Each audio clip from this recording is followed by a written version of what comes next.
What's going on, guys? It's GBP baby. Welcome back to another video, and today's video I am going to start with a little clip from my previous video, which was my Sunday review of what I want to see for the week, just so you can remember what I was stating, and that we and so that we can refer to it directly, so you can see how I'm approaching the week and why, you know, I had certain levels drawn out so clearly. So I'm just going to play this clip so you have a reference, and obviously you can go and watch the full video on my channel, but yeah. And then and only then am I looking for this blue level to get sent to. So in terms of how I want price to deliver, I want to see some kind of rallying, maybe Monday or Tuesday. Once it gets into this range, and I'm looking at this low specifically, once we get above this level, and I'm going to make this dash, and let's make it orange.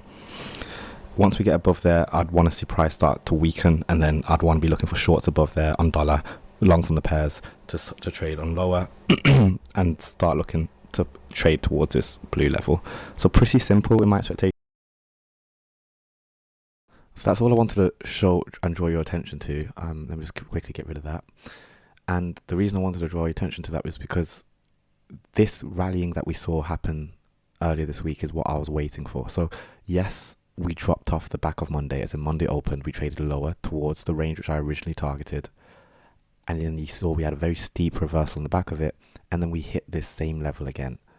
And I wanted to draw our attention to it because it's important to see how I didn't get in on this move, as in I didn't see this drop and get in. I was waiting for the Judah swing, and I believe that this rally up, which we got on Monday and Tuesday, like I just said in the video, I'm waiting for Monday and Tuesday to see if we can rally above there. I was waiting for that, and that's what we got. And you can see our price, you know, it got to it, and just like I said, it weakened. And when I say weakened, you can see we've broken down away from it once, ran it one more time, and we've had significant displacement here, which has led me to believe that price should be able to now roll over into the new week. So let me just get rid of this, and with that all taken into account, I'm also going to get the Sunday opening price marked out, which was over, where are we? Sunday was here. Gotta be patient with me, guys. So this is the Sunday opening price. I tend to make it red. And you can see how we dipped above it slightly, obviously ran very quickly on the Monday and came back above it and is failing to spend much time above it, but now we've left it again. So now that we've left it again with displacement, and when I say displacement, I'm looking at the market structure. We've got a high, we've got a low, we've got a higher high, we've got two very strong candles on the hourly, breaking through this low and closing below it. I'm moving this tomorrow now with the expectation to see price roll over and start hunting for that Monday low as a target. So my bias still remains the same. I still want to see us move down into the south side. If you haven't watched that video, do go check it out. But I'm still expecting price to be able to reach down there. And now, like I said, as price dipped above here, this is where I was looking for shorts, because I don't want to see price spend much time up there. It hasn't, so everything's in line with my bias so far. We also have a fair value gap that's formed. Now this is going to be important to us as we move into Wednesday, Thursday and the rest of the week, because I don't want to see price get above this, and this is how we can start to frame our trades, in that we can use this range to help us position stop losses, etc., to make sure that when we are trading this, we're safe. So we might get another rally tomorrow, and if that's the case, I'm happy for us to dip into here, but the highest I want to see it trade at the very most would be the midpoint. Any higher than that, I'm not trading. It's as simple as that. I just won't trade, because as far as I'm concerned, it shouldn't be able to trade through that 50% level. So I'll have that marked out. However, it's very possible we may just open and roll straight over and start hunting for sell stops, which again is completely fine, and start running for that sell side liquidity. So my bias remains the same. The rally I waited for, and then we got the response I was expecting. So you see how all of these things have to come into account before I'm willing to place a trade. I'm not just jumping straight in the charts as soon as Monday morning, you know, as soon as the bells ring, because that's stupid essentially. So yeah, I just wanted to play that clip for once. I might start doing that more often. Let me know let me know in the comments if you found that useful, because, you know, it's easy to forget, especially because it's 2 days ago now. And like I said, this, obviously, don't get me wrong, it drove me insane, because obviously I'm seeing price open, it's running straight to the target, which I wanted to see happen later in the week. When it's doing it straight away like that, seeing us pull back like this isn't very surprising, but it's classic manipulation, and it's classic December behavior, to be honest. A very manipulative month, so we need to take that into account. So nonetheless, we've obviously got Wednesday, Thursday and Friday left. And another thing that can now play into this is, look what we have as we move into Wednesday. We have high impact news. So that means that on the back of this news, we're likely going to have some kind of run on liquidity around 10 a.m, which means if we haven't yet taken out that Monday low, if we're still continuing to respect that fair value gap, and we are below it, there's reason to now believe that this is going to be our target. And so it's all these factors which are coming into account. Obviously, I'll make tomorrow's video and we can see, don't get me wrong, we might be totally opposite. We might start rallying, so be it. But the way that we've treated the level, which I originally marked out, the orange level, everything's going in line with my bias. Therefore, I should be able to trade it off the back of it. That's how I approach the charts. But it's got to continue to respect it. Now, 15 minute, again, Tuesday, disgusting. Look at this. Anyone that's trying to trade this, you know, God bless you. But Monday, again, I don't tend to trade Mondays anyway. So now that we've dipped above it and we've done everything I was speaking about on the Sunday video, I'm now interested in trading for the week. So that's how I go about trading. So yeah, what am I expecting on Wednesday? Well, like I said, any kind of rallying, that's completely fine. If anything, I just wanted to tap into this low. And then I don't want to be looking for shorts on dollar, well, longs on the pairs. And as we go to the pairs, we can also notice some significant divergence, which is also helping drive my bias. So I hope that all makes sense, guys. Again, if you don't know what all these lines are, go and watch the video. It's the video before this on my channel. And let's now head on to GBP USD. So GBP, similarly, I drew a level which I wanted to see price dip below, obviously because it's inverted. And then as I said, once price gets below there, that's where I'd want to be looking for potential longs. And you can see price did dip below it and has spent some time below there. However, we are, you know, slowly crawling back above it. So let's go up to a higher time frame, maybe the 4 hour, take a closer look, see what we can see. And what's nice to see is that we've tapped into a bullish order block right here. We traded into that here, beautiful.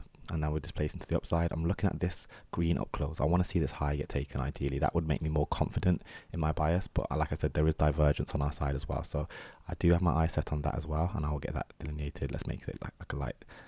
Oh, that's a bit too light. Like a little blue. And then there's obviously, you know, a bullish order block within a bullish order block, as in we've tapped into it clearly and we've left it and closed above it. So as far as I'm concerned, price shouldn't need to drop anywhere below this again, assuming we're in line with my original bias of wanting to run these stops and trade into this premium PDA rate. Again, all of this was discussed in Sunday's video, guys. Go check it out. Fair value gap on the 4 hour, which I want to see price get traded to. I believe this might be a daily fair value gap on a higher time frame. I can't recall, but my point is this is my draw on liquidity for the week, and you know we're hitting Wednesday now, which is when we expect the reversal to Thursday, Friday, Wednesday, Thursday is when we tend to expect the reversal to happen. So everything still remains in line. And then if we just look at price action a little bit closer, again, although it's significantly disgusting, we have a low, we have a high, we have a lower low, which makes this up close candle a breaker. So again, price may want to, fiddle around in this breaker a little bit more. And I look at the high to the open, I look at this range. Price may want to dip down into it. It's fine. Ideally, it doesn't. I'd like to think that the bullish order blocks will be enough. But any kind of business it has down here, I'm looking for my setups to then go along with the expectation that we can start thinking about these highs as a draw on liquidity for the week. But the pound, I am aware, is looking significantly weak, and we do seem to be quite wary of that. Same thing again. Let's look at the Sunday opening price, see how that affects us. So if we go to Monday and we go to midnight, if we go to Sunday when the charts open 5, and then we draw out the line of the opening price, which is right here, and what you'll find is that we're below the Sunday price on pound. So what does this mean? Well, it's Wednesday, we're below the Sunday opening price, we have a bullish bias. Where is it going to draw to? It's going to draw to that Sunday opening price. I've done this countless times on this channel. If you haven't seen before, well, this is going to be the first time. Hopefully, I'm not psychic, guys, but my point is, this is what I'm keeping my eyes on. And once we're above that, I'll be very comfortable for the rest of the week then to expect that price is going to be able to comfortably continue crawling up. Now, don't get me wrong, price action has been significantly discussed in this week, so I am taking that into account. And then if we just get the daily dividers up as well, that will just help us frame how the days are delivering. Because like I said, this was all, I believe, was manipulation, not the cleanest. If we go here, the other option that may very well play out, and hopefully it doesn't, especially with the high impact news that we have tomorrow. But the other thing that might happen is we just stay range bound, as in we create the high there, create the low, and price just stays within a range. And again, that would be very typical of pound behavior if that happens. As in, if we get into Wednesday and we don't find ourselves running for stops in the buy side and we don't see much movement, it will likely probably just stay range bound, and it's not a good week to trade. So that's again, so it's going to be that's going to be the alternative, which I don't want to happen. But with us being in December, I wouldn't be the slightest bit surprised. But it'd be nice to think that we could get some kind of influx off the back of this. Again, low, high, low displacement. Again, it's not the cleanest, it's not the most rushed, very high resistance, which isn't ideal, but that's what I'm focusing on, and I want to see if we can get up into that premium. And then we're going to finish up on Euro USD, which is a little bit more supportive of my biases. I don't have the orange line drawn out here like I did on pound, but you know, we're seeing that displacement to the upside a little bit more freely. And also looking at the way that price is failing to take out lows, we're still seeing support, because look, it came so close to this low but decided not to, reversed on the back of it on Monday, on moving into Tuesday, sorry, and is now closing quite nicely above this. So again, I'm looking at this swing, low, high, lower, low. So I want to see, okay, can price hold itself and keep rallying up to our original target? Again, this target was spoke about in yesterday's video, Sunday's video. So yeah, it's very specific what I'm expecting, but when we're working in consolidations, and essentially we are, because look at how price has been for the past few weeks, you know, since October, well, since, you know, November, as in the back and forth price action, it can be difficult, but it's still possible to trade within, and these are the things I'm paying close attention to that are going to help me. What I'm going to do is I'm going to get the Sunday opening price marked out as well. So let's go to Sunday. Right here. And similarly to dollar, and I do know that euro likes to follow dollar a little bit more sensibly. Obviously we dipped below it when open, that rally came back again, tapped below it one more time, and then it's left it again. It doesn't want anything to do with this Sunday opening price as far as I'm concerned. I want to see price keep pushing on higher, and there's going to be boundaries which I'm going to set in place to say, okay, if it drops below this, then I don't want to be involved, or it's going to run for the other side and consolidate. So now that we have these up close candles, low, high, low, low, look at the last up close candles, just like what I did on dollar, and I'm using this as a breaker, as in this, I'm happy for price to dip down into here. I don't want it to though, because the more it fails to get down into any kind of discount like this, the more aggression it's going to be, it's going to have been able to push on higher. Let me just double check the economic calendar. So as you can see, I have the economic calendar here, and Wednesday we only have high impact news on dollar. However, on Thursday we do have we have dollar, pound, and euro. So what does that tell us? That tells us that, you know, if we do, let's say we do get consolidation day tomorrow on Wednesday, and price doesn't move as much as we want, it's likely Thursday we're going to start seeing that run on liquidity, and our run to our stops, as in where we actually want to see price drawn to. And right now, like I said, I have my eyes set on here, obviously, with my expectation for price to want to get up here. But again, it's all dependent on whether, you know, can the breaker hold it? Can the breaker hold price? If it can't hold price, then it's going to be running the other side, and it's going to be running for these vertical equal lows. It's just that the fact that we came all the way so close to it so early in the week and failed and moved away from it like this, and we do have some divergence, which I am going to get to, is telling me it's in line with what I originally wanted for my bias. Again, dollar, the displacement, but now let's look at the that divergence I was talking about.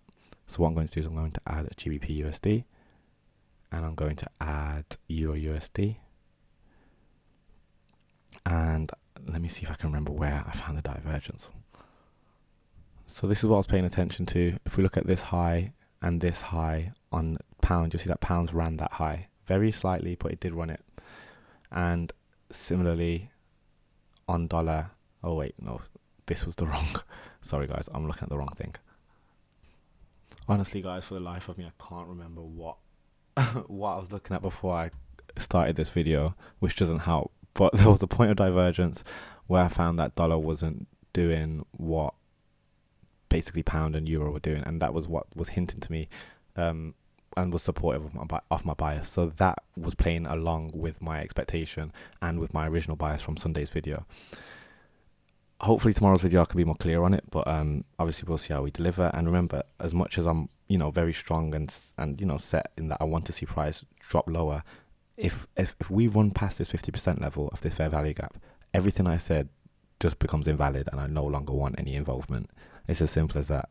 But if we continue to respect it and that we're below it, there's no reason for me not to start anticipating that we can start thinking about these lows as a draw, and, you know, the original fair value gap which I spoke about down here. But yeah, I guess we'll see how tomorrow trades. Hope you found this video insightful. Don't forget to drop a like, drop a comment, smash subscribe, join the mailing list. All the links are in the description, and I'll catch you guys tomorrow. Peace.